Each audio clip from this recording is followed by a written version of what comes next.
the law is very clear. That is an expression they like saying. How clear it is, we still don't know.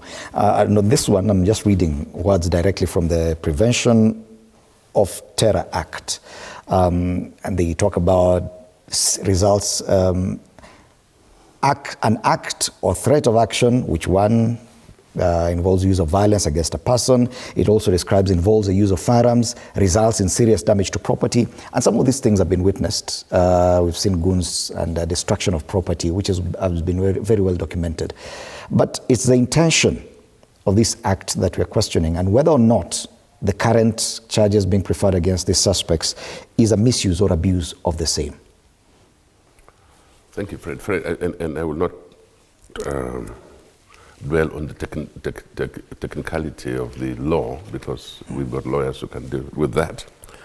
But let me just say this about our country, that when people in the offices like the DCI and others find that the control of the crowds and maybe activism has gone a bit too much for them, they will always try and find a way to round up people and charge them with something like terrorism to keep people away, scare them away from the streets and so on. You would not like to be in a country which is full of terrorists, and that's what we've become as a country. It looks like the message is out there that Kenya is undergoing terrorism. And what does that do to us? Using a law like that, I mean, there are many other laws that can still punish the person. There are many other crimes that can be, applied to these people who have been arrested, that do not need to be sounding like Kenya has gone into a terroristic state. I mean, if it is arson, it's arson. If it's robbery, it's robbery. but to go and lump kids who don't even understand, first of all, what that law is, and put them under the law of terrorism. What about when we catch those who are Shababs? What do we do with them? What law are we going to, what are we going to apply to them? Mm-hmm. Because I mean, it should be very, very clear that if things become too much for you, don't go to a place where you're putting Kenya at a risk of being known as a state under terrorism. But that does something to you also, because you're killing the tourism industry for that country, mm-hmm. and even the investments in that country. Because now, if every day there are 300 terrorists, surely that country must be going down. And that is not good for us. And I think Amin and others should know that while they're actually a police force or a criminal investigating unit, they also protect the integrity of our country, mm-hmm. as Kenya. Those kids are not any harmful. They just, you see them coming just with a smartphone. That's all they have, really. A flag of Kenya, that's all they have. Tell me how a terrorist carries your own flag, mm-hmm. To a demonstration, and so on. So let's find a way in which we determine what demonstration is, what agitation is, and what separate that from terrorism.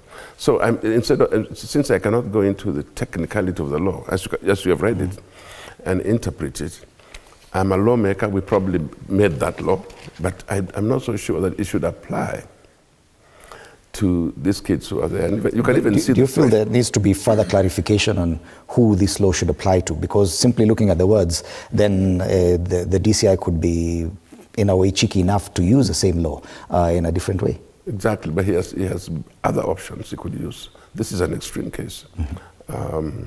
And I'm not so sure that we have enough personnel to handle if you start bringing so many cases. But I thought I heard former Chief Justice Maraga say in court, he said that the only reason they can apply that law is to try and deny these kids mm-hmm. bond or police yes.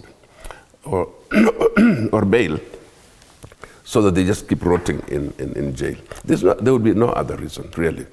And so, but I'm very glad that we have lawyers who understand these things, and the threshold has not been met for it to be that way.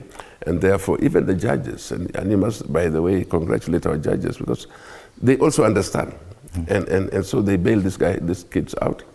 And so once you have those that have been bailed, the young people have been bailed, and then you're going to arrest even the most unaware, those who don't even know, they've never been in court of law before and so on. Their first offense is terrorism. You know, that's not very fair to those kids. Right. You're not being very fair to those kids. And in any case, as Wakili has said, you cannot bring people who have no weapons, and yet the people whom we saw committing those crimes on television, on camera, are walking free, scot-free. They are not the ones before the court. These days, you cannot pretend that you're hiding anything, because these days we have cameras everywhere. Mm-hmm.